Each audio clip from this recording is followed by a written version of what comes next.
Welcome to Sisters in Sobriety. Today we are joined by Heather Chappell and Zoe Kachan, the hosts of Girls Undrunk, podcast that dives into sobriety in a way that's raw, honest, and unexpectedly funny.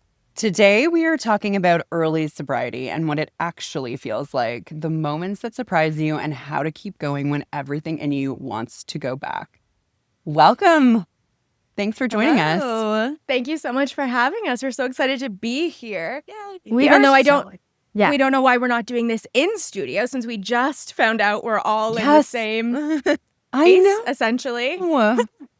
That was the quick. Okay, so I thought you guys were in New York. You thought that we were in New York, but we are all in Toronto right now. Yeah. Good to know. Nice to meet you. Happy to have you.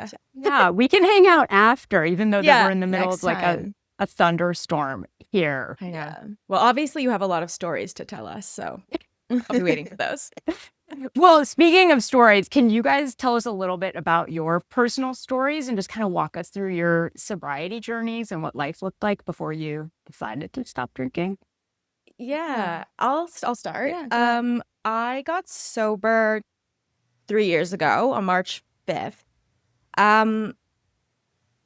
I started drinking. I think like where I really pin it to is my last year of college, and then I moved to New York, and all of these like anxiety feelings, depression feelings really, really started to amp up. And I think I was always feeling them my whole life, but I just had coping mechanisms from when I was a kid, like OCD.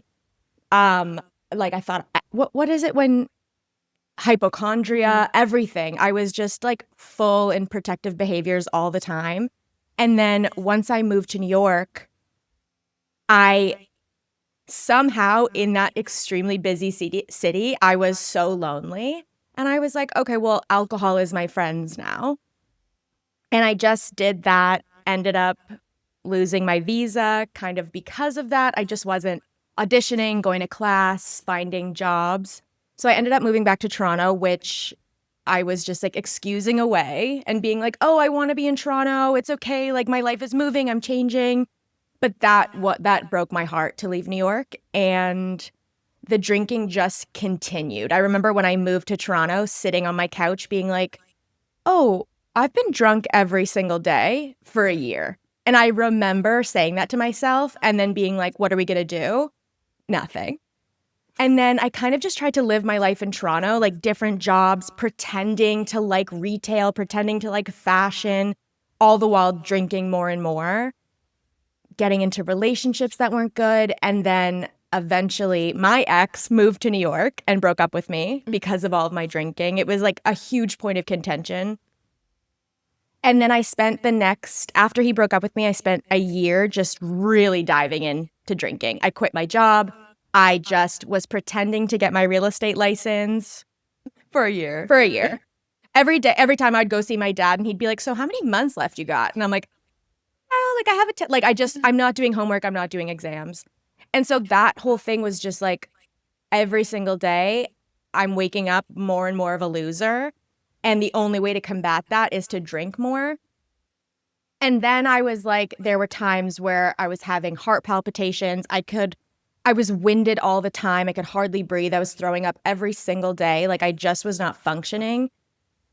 I got scared enough by my own symptoms that I was like, okay, for like maybe like a month, I was like, I got to go to rehab. I got to go to rehab. And then one day I was listening to, probably for like the 7th time, day 7, Dak Shepard's relapse episode. And I was like, drunk, and I'm like, I'm calling rehab. And I just looked online. I looked on Luxury Rehabs Canada. And then the first one that came up was in Muskoka. And I was like, all right, I'm calling. And I just like made that call that day. And then 2 weeks later, I was there. So that's kind of my like elevator pitch. Elevator pitch to sobriety. Yeah.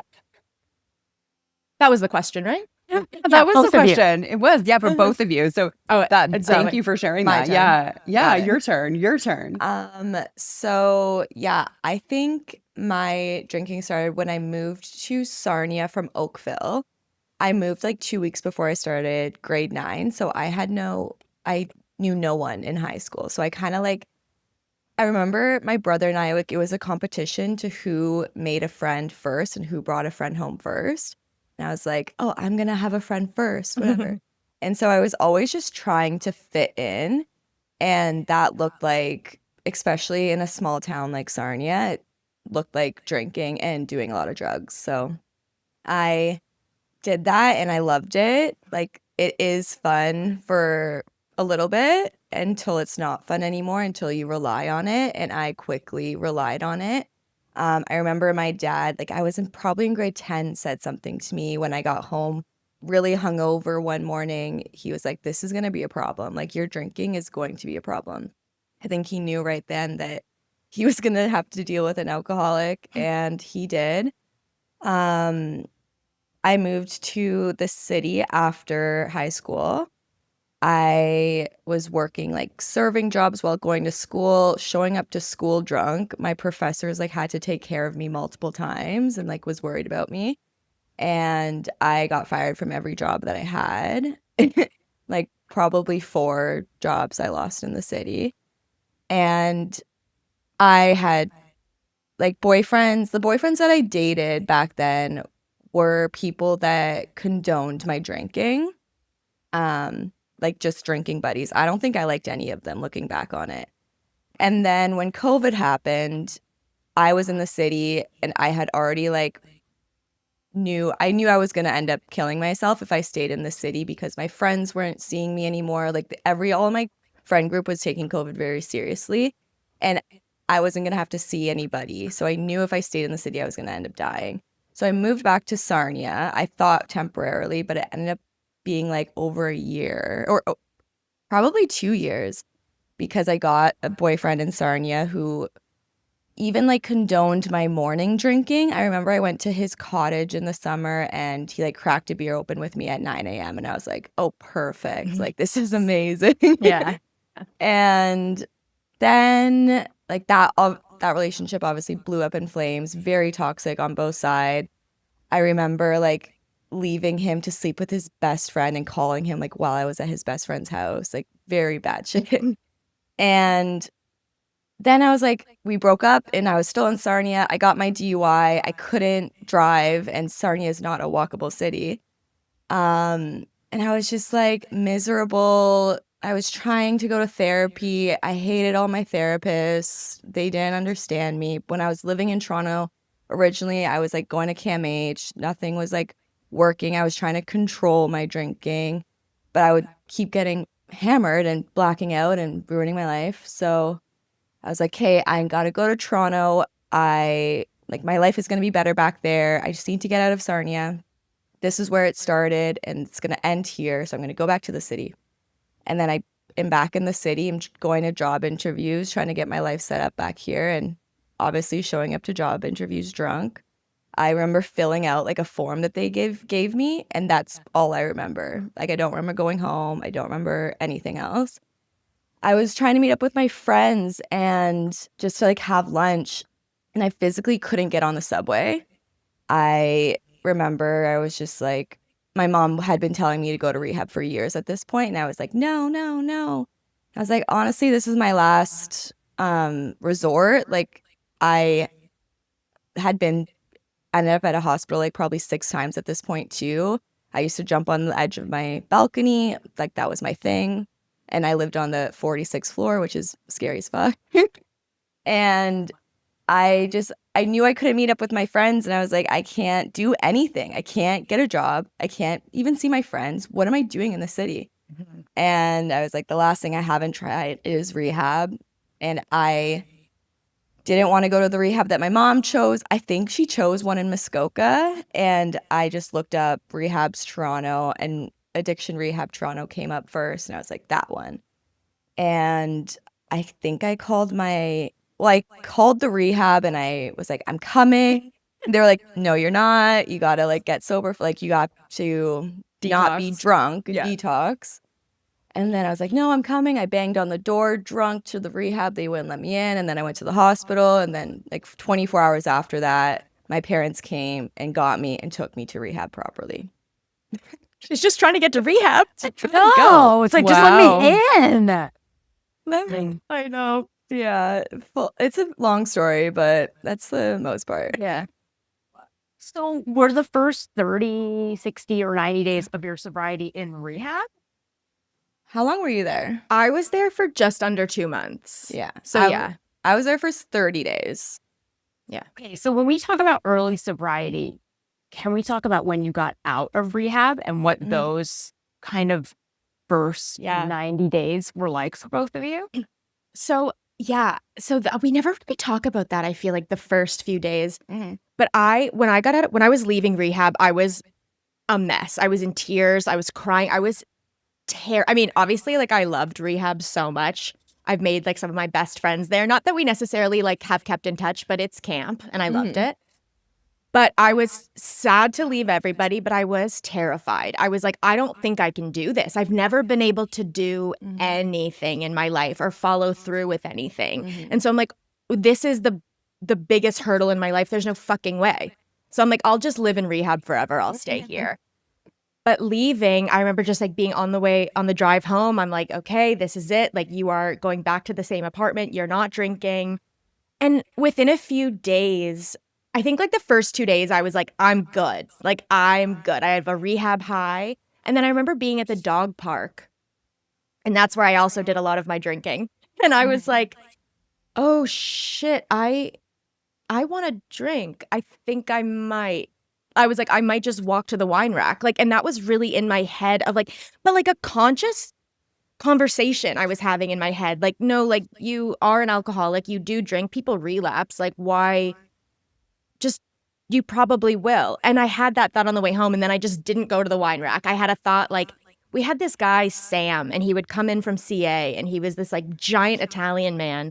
And he used to just tell us, don't pick up. Don't pick up. That's all you have to do is like, don't go and get drugs. Don't go and get wine, whatever. And I was just thinking that. I'm like, okay, all I have to do is just not get it. And then I went home.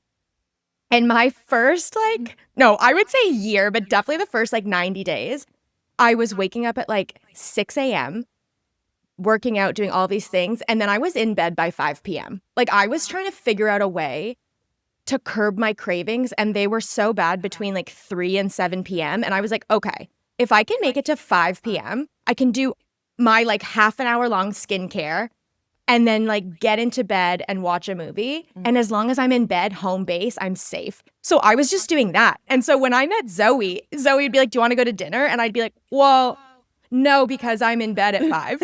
So I've had to push that a little bit. But the first 90 days, definitely I was in protective mode, but I was good. I was feeling, I think rehab is really good for that. It sets you up, gives you a high and then a high element. But then the 90 days, I think that set me up for a good, at least protection routine. They do say early sobriety, you do feel euphoria because you're like, oh my God, I got this. I am going to do this. And then eventually that does come crashing down.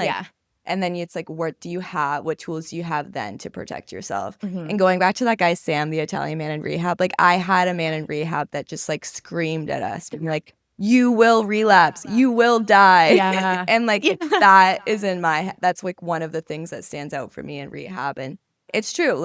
If we relapse, we will probably die. Yeah. So it was very close for me. You were having heart palpitations, who knows what could have happened. And addiction is so serious, and at the end of the day, I am happy in my life now. I don't want to die. That really scares me that I almost did that to myself. So just remembering that this isn't a joke. Your life isn't a joke. What surprised you guys the most in early recovery? When I went into rehab, one of the biggest things I would get on, any drug I've ever done, I just like to get on the phone and start chatting. I love a chat. I love to be around people. I love talking to people. And I also thought I was really funny. That's the kind of guy I am. And so when I went to rehab, I was so scared. I was like, well, if I'm not drinking, how am I going to talk to anybody? Mind you, my last few years of living, drinking, I wasn't talking to anybody. I was just in my house all day with my dog. But I was very nervous. I was like, I don't know who I am. I don't know what my personality is. I don't know what's funny. I don't know what people want from me. And then within a few days of rehab, I was like, no, we are all going to be best friends. And within a few days, it was we're talking about our trauma. We're having the best time, So then I was able to be like, oh, no, okay, like that's all me. I'm in there. The alcohol was actually making it worse, and I'm not that funny when I'm drunk. But being social, actually having a personality was really surprising to me, and I'm very grateful. Yeah, and I thought like I was just like depressed like before I went into rehab, but after like the alcohol and the drugs were taken away, I was like, oh no, like I was just like the drinking and the drugging was making me depressed. Like I'm actually like I don't feel those thoughts. Like I was making myself feel those thoughts through substances. Yeah. So realizations almost of like who you actually were, almost Yeah. both of you, right? Like what your baseline sober state was actually Yeah. was the surprising part. And I still think I'm trying to figure that out, honestly. It's been 3 years, and I also, like, I'm not just an alcoholic. I have, like, mental health issues. Like, I have depression, I have anxieties. Like, I've always had those. And I'm still trying to figure out who I am as a sober person and, like, what I can handle, what I can't, what I like, men, sex, all of these things. My body is, like, relearning, and I think you do too. Like, we have to give ourselves grace and patience sometimes where it's like, my body doesn't know what I'm doing because it's never done it sober. So I'm anxious or I'm upset or I'm defiant and I don't want to do it.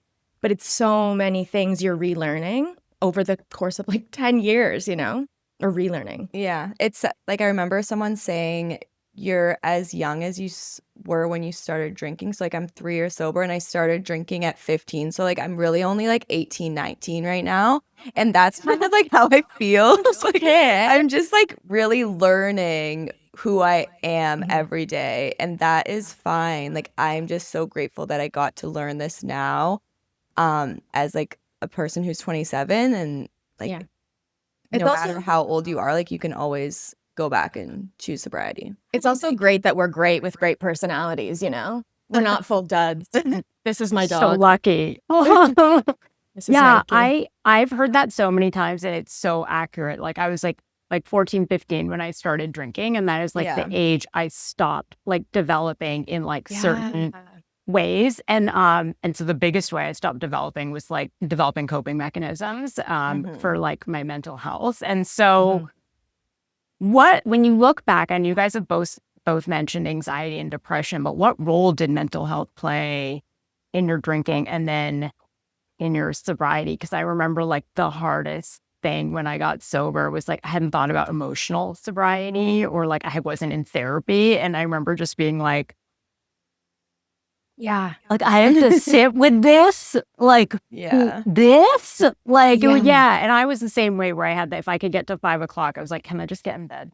Like, or did I did the whole day. I did it. Yeah. Yeah, I made it here.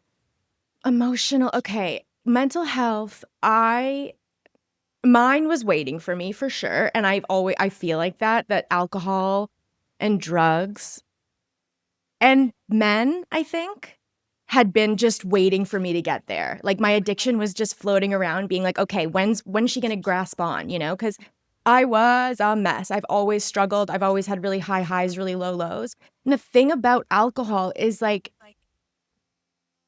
it does help.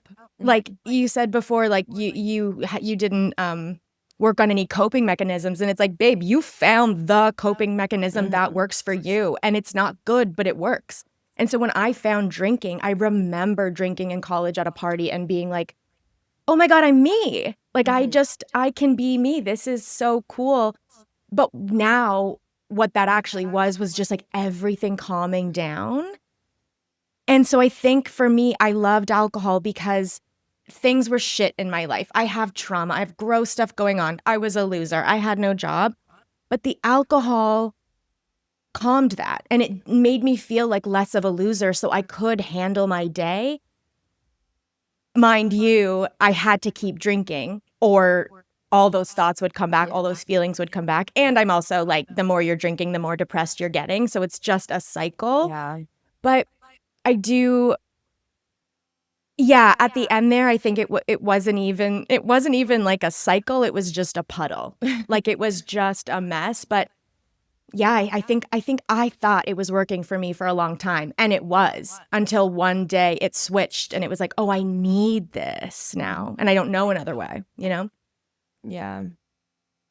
Emotional sobriety. Mhm. Yeah, I feel like I guess like looking back on sobriety, um, what really like helped me was just like finding who I am. And I go to CA meetings, and I feel like going through the steps has really like helped me be confident in myself and like have that to go back to like my community there. Because coming out of rehab, then like completing the steps with my sponsor, like it is like a different person. Like I was so scared coming out of rehab, and then like completing the steps, I'm like so confident. Everyone in the meeting tells me like I just walk in there with such like confidence, and everyone asks me like why I'm so confident, and it's like really because I've done the work to know who I am, to know and to forgive myself, to forgive who I was when I was an alcoholic, and to come to terms like with that is a part of my life. And I am grateful at the end of the day to have gone through that, because I think it makes me who I am today, not being like ashamed of what I've done. When I got out of rehab and I got back into therapy, Mhm. I was working on some tough shit. We just talked about that the other day. Yeah. I was like, remember summer you were so mean and angry? And I'm Yeah, like, she yes, was I just do. so quick to trigger. I was that was, yelling like- at cops. Like I was yelling Yeah. at men on the street. I was like after your first year. Was that of after my sobriety. first? Okay, it was 'Cause after it was my the first summer. year. Yeah. So yeah, that was like a rough time for you, because you were talking about everything in rehab, and I related that to like step 4, because my Yeah. boyfriend's doing step 4, and it's really a lot. You have to write down everything that you've done, and Mhm. it's really hard to do that. And it's hard to do that without alcohol. Yeah. It's so hard because I'm like, the thing that I've been masking and pushing down my whole life is still here, and now I can't push it down. So I have to fucking work on it. Mhm. And that, oh my God, I swore. I'm sorry. Are we allowed to swear? No, that's okay. Okay. But I was like, and then it was just like every day, I'm like, what am I doing now? I have to work on this and I'm not allowed to medicate. Mhm. I don't want to do any of this. This sucks, you know? But then how did you feel after? But then, well, that whole summer was rough. But then, yeah, it's like you have to get through it. I just kept telling myself that. I'm like, this is as bad as it's going to be. And I'm doing a really good job not drinking about it. Because eventually, this is the thing that's going to kill me. I'm going to drink about this for the rest of my life. So it's like, well, I might as well just sober up and do it. But that was hard. And everything's like so temporary, right? Like those Yeah. feelings are so temporary. If you remember that, it's easier to get through it. Like what you're feeling right now isn't what you're going to feel in 6 months from now. Yeah, one day at a time for sure with everything. For sure. Yeah. Yeah. So you talked about like even a trigger, an environmental trigger of the dog park when you yeah. came out of rehab. And then it sounds like even just digging up some of the past stuff was a trigger for you. But for you both, what were some of the triggers in your early sobriety? What wasn't? Yeah. That's how I I felt. feel like I remember walking the streets and seeing all the signage about alcohol like outside of bars. I remember just being like so pissed off at the world, being like, why can everyone drink but me? Like, Yeah. why do these bars have signs like, oh, it's 5 o'clock somewhere, or like Thirsty Thursday, whatever. Like, I didn't want to see any of that shit, but I had to rewire my brain to be like, I'm not like everybody else, and that's okay. Like, Yeah. I'm not allowed to drink, they're allowed to drink, and that's literally okay.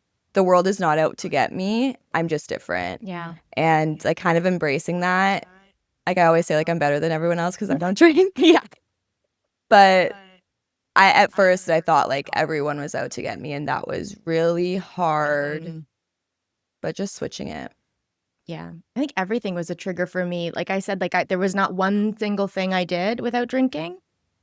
The nail salon, getting a massage, going to the doctor, going to therapy, talking to anyone on the phone.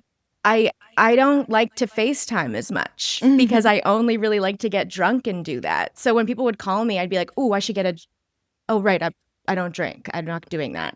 So just kind of everything, every single thing, every single day I found was taking a shower, washing my face, putting on my There's nothing that wasn't a trigger. And so I just had to start thinking of my life as like, yeah, this is hard. Your life is hard because, yeah, you're special, and everything around you is just going to be difficult for a little while. Rather than being like, go to my safe space or do this. It's like, no, everything is unsafe. Deal with it. you know? Feel difficult now? I don't know. Like there's whenever like I feel like triggered or anxious, like I just like leave the situation. Like I'm very like good with boundaries now. Like even like I feel like family is such a big trigger always for some reason. For some I reason. wonder why. But I think like they all know that if I'm not feeling good, I just leave the room and go to bed or go home or I just leave. And having that option of whenever you don't feel safe, leave is really important because if you start to just push yourself and stay, it gets like scary. And I've definitely stayed too long before and even like situationships with friends, you know, I didn't speak up for myself and I almost did relapse. So it's kind of like knowing what your boundary is and not letting anyone tell you otherwise. Yeah. Sonia's really great at boundaries. She's really good. If we're like staying at her house, she's like, 8 o'clock, time to go to sleep. Let's go to sleep. Like she's so good at it. Yeah. It's not go to really sleep. It's like, important. you don't have to go to sleep, but we can no longer interact. Like, Yeah. I'm done interacting.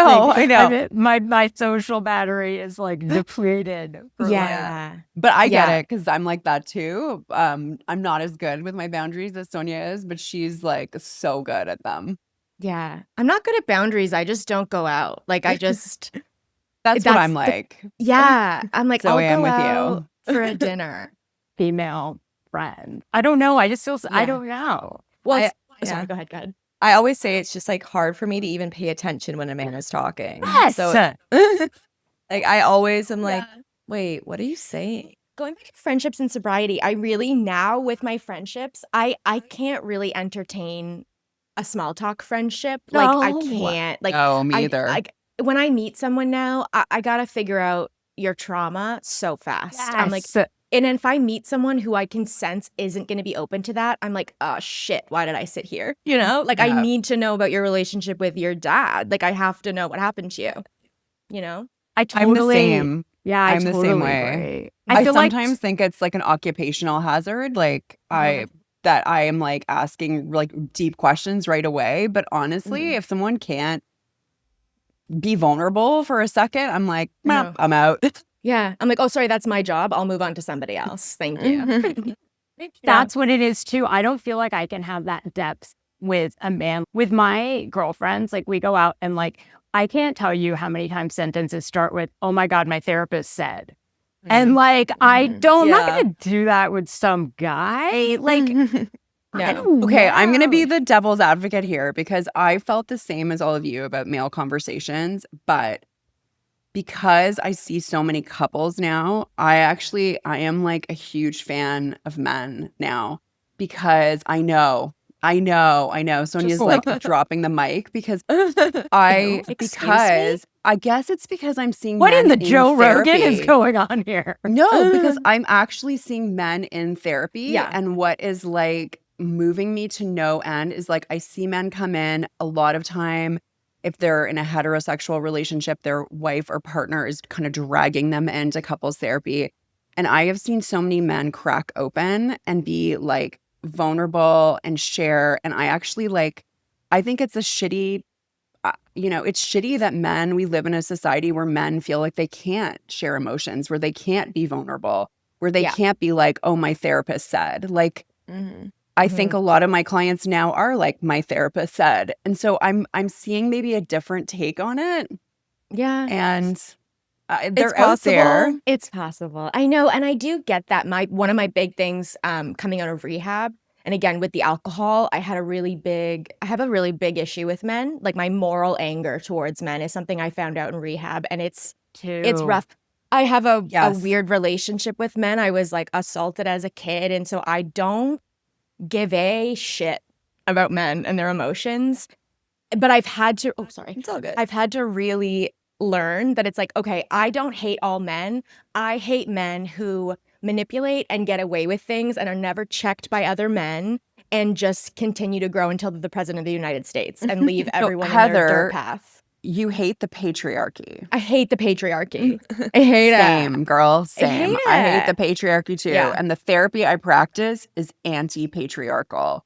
It literally is like I have the patriarchy in my mind all session long. And so it's actually, it sounds like just how you described it, what you actually hate is the patriarchy and what it's done. Right. Right. Yeah. But then sometimes I'm like, no, it's all men. Fuck it. I don't care about all the semantics. You know? Yep. Yeah. Fair. Totally But we're fair. learning and we're growing. Yep. Now that we're talking about this, I kind of want to talk about dating a little bit, which is something I had to learn how to do sober, Yeah. which was like terrifying, and learned to do in Toronto, which was fucking terrifying. Yeah. Yeah, it's bad out here. I don't know what's wrong with these men. No. But there's either. so yeah. Did you date sober? What was it like dating sober? I am just gonna say terrifying. Yeah. But go- I had a rehab Dating. boyfriend. We both had rehab boyfriends. Yes, we did. I think my rehab boyfriend was really important to come out of rehab because he showed me like the meetings to go to. He had been in and out of rehab multiple times, so he knew what to do. And so him guiding me on like this journey out of rehab was really nice. And he like helped me find my sponsor, but then he relapsed. And I had a decision to make. I was like, okay, am I gonna like try to support him in his like relapse and get sober again? Like, do I have the capability to handle that at 3 months sober at this point? And I was like, no, I don't have the ability to do that. And so I cut him off and I just dived in more with my sponsor and really like committed to the program more because I didn't have him to lean on. The first 3 months of rehab, I was really just leaning on him for my sobriety, if I'm being honest. And then after he relapsed, I had to lean on myself, and that's where all the growth really started to happen. And then dating after him was just like fun. Dating. I was really just like looking to like explore my sexuality and just like explore sex in sobriety. And I definitely like wasn't looking to like date anybody. I was just like looking to have fun. So I never really thought too much of the dates that I was going on. Like I was just there to have fun, and I did, and it was like a lot of interesting stories that came from it. She passed one over to me. I volleyed Yeah. that. Yeah. Yeah. We are sister. Is that sister wives? No, but No. the term for it is kind of racist. I think it. Yeah. Yeah. Let's cut that. What of passing over a? You know when people would say like Eskimo brothers if you've like hooked up with Oh. the same girl. So cut that. But I like Yes, we sister can't say wives, that. but that's we can't say that. But that's I don't know if there's like another actual term. sister wives is like a Mormon thing, right? Yeah, I I'm think watching so. a FLDS documentary right now on Yeah, Netflix. girl. It's like pretty That intense, and he has like 23 wives. I started that last night. I hate Me it. too. I hate We it. love cult shit. Yeah. I love cult shit. This one's love cult shit. amazing because the cult actually makes you hate men so much watching this. Yeah. Like fucking like no, really? Yeah, he's like this overweight, fucking I have to watch stupid, this. Yeah. not successful guy. He has like no good culty qualities. They I can don't do know. anything. Yeah, how did he do that? Like, Yeah. if he could start a cult, I should start a cult. Like, this I guy's know. a loser. Sorry. Yeah, I I know. It's Speaking really of crazy. dating, But Yeah. dating, I also had a rehab boyfriend. But that made sense to me because anytime I've ever gone on like a vacation or camp or a school field trip, I am like trauma bonding with a boy. Like that is my thing. So it wasn't like surprising to me that I had a rehab boyfriend. We did date outside of rehab for a little bit, but he is not single, so that had to end. But I was dating. My biggest problem with dating was like I hadn't done it sober ever, really. I hadn't had sober sex. I don't know if I'd had like a sober kiss. Like I just never done any of it before because I was drinking since I was like 20. But going on dates with men, I was dissociating. Dating was a big one for me because I was dissociating during dates. I was getting nauseous during making out. I was having sex and throwing up. Like fully. I like had a session. Zoe's godmother is a sex therapist, and I had a session with her because I was like, I'm dating this guy and we've been dating for months and I like him, but when we have sex, I am vomiting, like fully running to the bathroom. I got rid of that guy. But even I'm dating someone now, and in the beginning of it too, I had explained to him, and I think that's what I learned, is that like, be open. I was open about my sobriety in the beginning, too open. I was kind of weird. I was very manic on dates. I was like, I don't know what these people want from me. I'm sober. I'm a weirdo, da da da. And then it was kind of like, calm it down a little bit. Say you're sober. If they ask questions, answer. Like, nothing has to be so crazy. And then it was a challenge of like trusting my body. Because what I realized was like, my body has been having drunk sex, or sex has been happening to me forever. I'm not a part of it. And my body is terrified. Like, my body doesn't understand this. So it's like, it's doing whatever it can to get out, and throwing up is a really good way to get out of sex. Yeah. So I think that's what it was doing. And it took time. And even still, sometimes I'll be like intimate with my boyfriend and I'm like, ooh, like I get a little nauseous just because I'm starting to like dissociate a little bit or think too much or whatever. But dating for me was rough out of rehab, getting sober, but it's getting there. But I never wanted to stop because I am very horny, and I loved men. Yeah.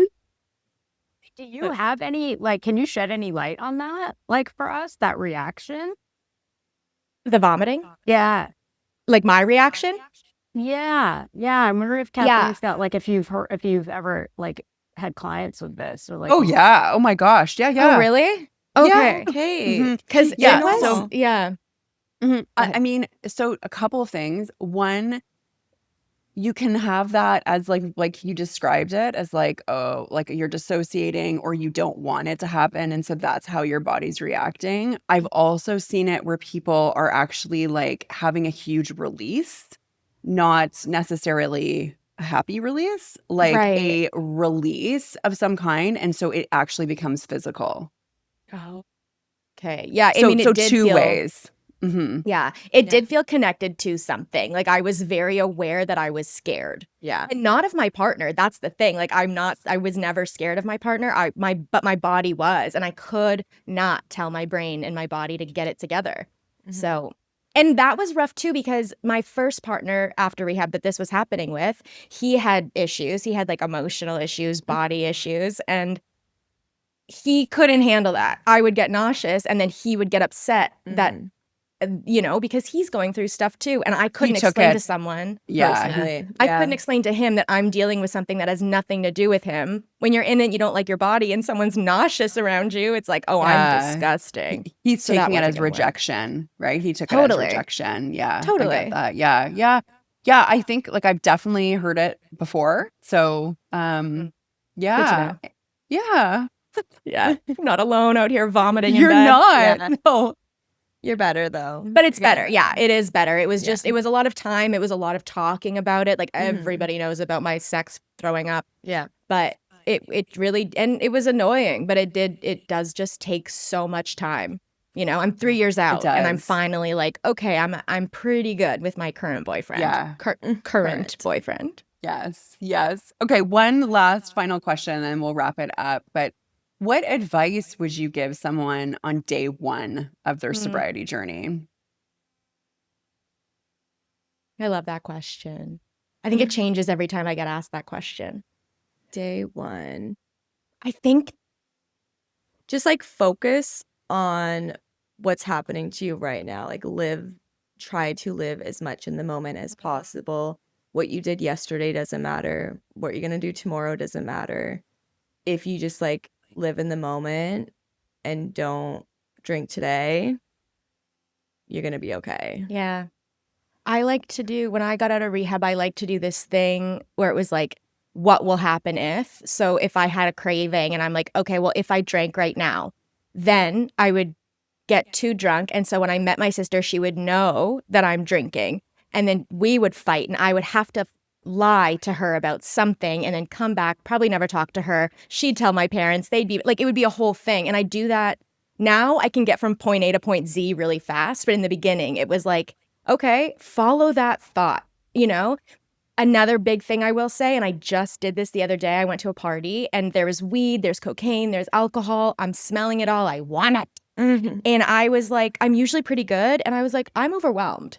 And so I went into the other bedroom and I just out loud to myself say, I want to drink because everyone's drinking and I don't really know anybody and I'm uncomfortable. So I want to drink alcohol. And as cheesy as it is, saying those things out loud, Yes. giving it a label, giving your cravings a reason to be there is so helpful because you're just like, why do I feel horrible and nuts and angry? And it's like, well, yeah, because you're stressed out, babe, and you can't do the thing you want to do. Yeah. And then it's okay. I always say that. I talk to myself out loud all the time. Yeah. Those are my pieces of advice. Those are great that. pieces of advice. Yeah.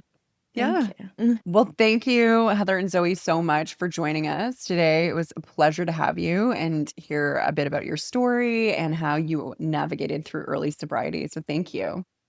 Thank you so much for having us. I would love to have you guys come in to the studio and Yeah. we can do this again over here. This is so Yeah, fun because I have absolutely. so many questions now. You asked us all about our things, and now I'm like, well, now I need to know about their trauma and their relationships with their dad. Their I dad. mean, just put it this way, we're ex-sister-in-laws. So there's like a lot There's of a lot, trauma here. Okay. I Like, love it. yeah. There's a Okay, lot. well then let's book something in because that'll be so fun. Yes. Please. Well, thank you very much for joining us. And thank you for joining Sisters in Sobriety. And we will see you next week. thank